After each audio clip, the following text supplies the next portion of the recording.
In this video, I'm going to show you the best e-readers you can get at every price range. No matter your budget, I will help you find the best pick for your needs. Let's go. First, we are going to take a look at the best options in the under $100 range. First, we have the Amazon Kindle 2024. This thing has a fantastic screen for the price, boasting a super sharp 300 pixels per inch display that makes text incredibly crisp, and it finally has a modern USB-C port. You get a massive 16 gigabytes of storage, which is double what the others offer, but you are pretty locked into Amazon's ecosystem and have to deal with ads on your lock screen. My biggest issue is the lack of physical page turn buttons and no warm light adjustment, which are features you'll find on both the Pocketbook and the Nook. Next, we have the Pocketbook Basic Luxe 4. This e-reader is all about freedom, letting you load almost any book file format you can think of, and even expand its 8 gigabytes of storage with a micro SD card. I absolutely love having the physical page turning buttons and the smart light feature to change the screen warmth for night reading, even though the screen is a less sharp 212 pixels per inch compared to the Kindle. The biggest letdown for me is the outdated micro USB port, which just feels ancient when pretty much every other gadget is using USB-C. Finally, we have the Nook Glowlight 4e. The Nook also gives you those satisfying physical page turn buttons on both sides of the screen and includes the Glowlight warm light feature, making it a very comfortable reading experience at night. It comes with a modern USB-C port like the Kindle, but its screen resolution is the same lower 212 pixels per inch as the Pocketbook, and the 8 gigabytes of storage can feel a little small. While it's a solid device for those who buy books from Barnes & Noble, it just doesn't feel as sharp as the Kindle or as open as the Pocketbook in terms of file support. Next, we're going to take a look at the best options in the $100 to $150 range. First, we have the Kindle Paperwhite.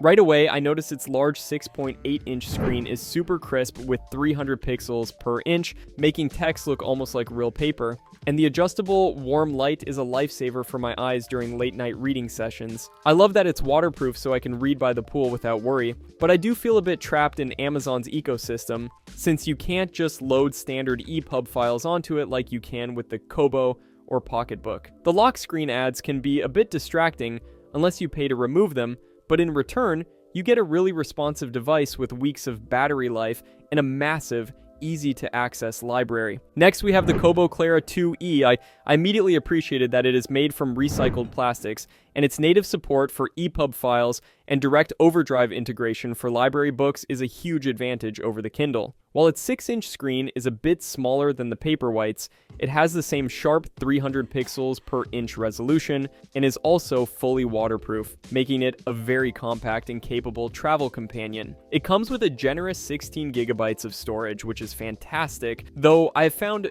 it can occasionally feel a tiny bit less zippy than the Kindle when navigating through the menus. Finally, we have the Pocketbook Verse. The first thing I fell in love with are the physical page turn buttons, which feel so much more satisfying than just tapping a screen. And the fact that you can expand its storage with a micro SD card is a feature that neither the Kindle nor Kobo offer. However, I have to point out that its 6-inch screen has a lower resolution at 212 pixels per inch. So text is not quite as razor sharp as on the other two, and it still uses an older micro USB port for charging. What it lacks in screen sharpness, it makes up for by supporting nearly any book file format you can imagine without any hassle, making it the most flexible and open choice if you get your books from a lot of different places. Next, we are going to take a look at the best options in the $150 to $250 range. First, we have the Barnes & Noble Nook Glowlight 4. I really appreciate the physical page turn buttons on both sides of this device,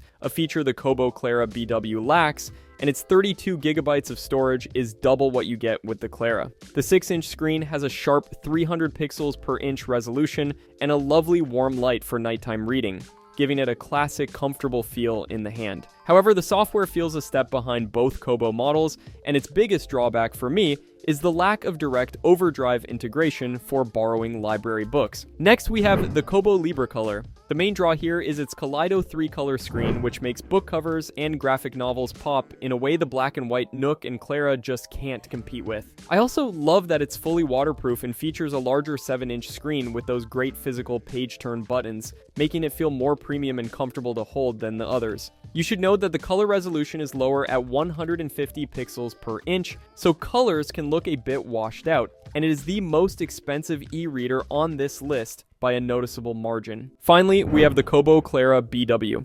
This device is an incredible value, packing the latest e-ink QWERTY 1300 display for super fast page turns and better contrast, and unlike the Nook, it is completely waterproof. It runs the same great Kobo software as the more expensive Libra Color, with direct library borrowing through Overdrive, but you do give up physical buttons and have to rely entirely on its 6-inch touchscreen. With only 16 gigabytes of storage, it has the least of the three, but it's the perfect choice if you want the best possible black and white reading experience in a compact, travel-friendly package. Next, we're going to take a look at the best options in the $250 to $400 range. First, we have the Kobo Sage. I found its big 8-inch 300 pixels per inch Carta 1200 screen to be incredibly sharp and responsive, and having both waterproofing and physical page turn buttons makes it feel like a truly premium device. However, you'll feel the hit in your wallet as the stylus for note-taking is sold separately, and the battery life feels a bit shorter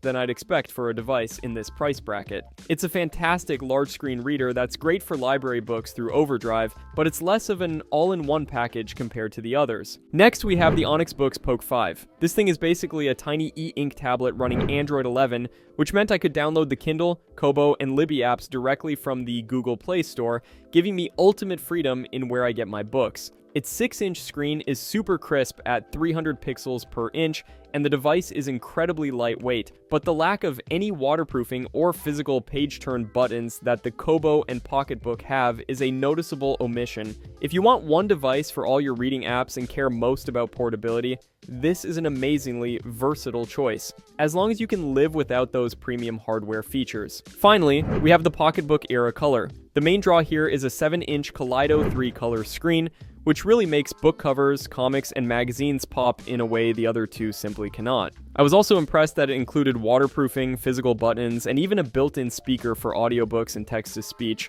offering a lot of features for the price. You have to be aware that while black and white text is sharp at 300 pixels per inch, the color resolution is halved, making the colors look a bit muted and less vibrant than a tablet screen. Next, we are going to take a look at the best options in the $400 plus range. First, we have the Kobo Ellipsa 2E, and this one feels purpose-built for those who love to read and take a lot of notes. Its large 10.3-inch e-ink Carta 1200 screen is great for large documents, and the included Kobo stylus too feels great to write with, complete with a handy eraser on the back. I love that it has direct Overdrive integration for borrowing library books and is made with recycled plastics, but it does feel a bit less powerful and snappy than the Onyx books when navigating around. If you want a fantastic large screen reading and annotation device without being locked into Amazon's ecosystem or needing the color display of the books, this is a very strong contender. Next, we have the Onyx Books Tab Ultra C Pro, which is a different beast entirely thanks to its 10.3-inch Kaleido 3-color e-ink screen. This is the one to get if you read a lot of comics, magazines, or technical documents with color graphs, offering a feature that the Kindle and Kobo simply cannot match. Because it runs a full version of Android with an incredibly fast processor for an e-reader, I can install any app I want from the Google Play Store, but this versatility comes at the cost of battery life and a color resolution of 150 pixels per inch, which is half the sharpness of the black and white display on the Kindle Scribe. It's essentially a full-featured e-ink tablet that can do everything, making it the most flexible and powerful of the three, but also the most complex. Finally, we have the Amazon Kindle Scribe, and its 10.2-inch screen is absolutely the best of the bunch for reading plain text, with an incredibly sharp 300 pixels per inch display that makes words look like they are printed on the page. The experience of writing notes directly on millions of Kindle books feels seamless, and the build quality is top-notch. Plus, the battery life is simply fantastic. However, you are very much locked into the Amazon ecosystem, so you miss out on the direct library borrowing of the Kobo and the sheer open platform freedom of the Onyx books. If you live inside the Kindle world and just want the most refined and simple large screen reading and writing experience, the Scribe's stunning screen clarity and simplicity make it an easy choice. Thanks for watching. I hope this video was helpful to you. If you found this video to be helpful, leave a like and subscribe for more videos like this in the future.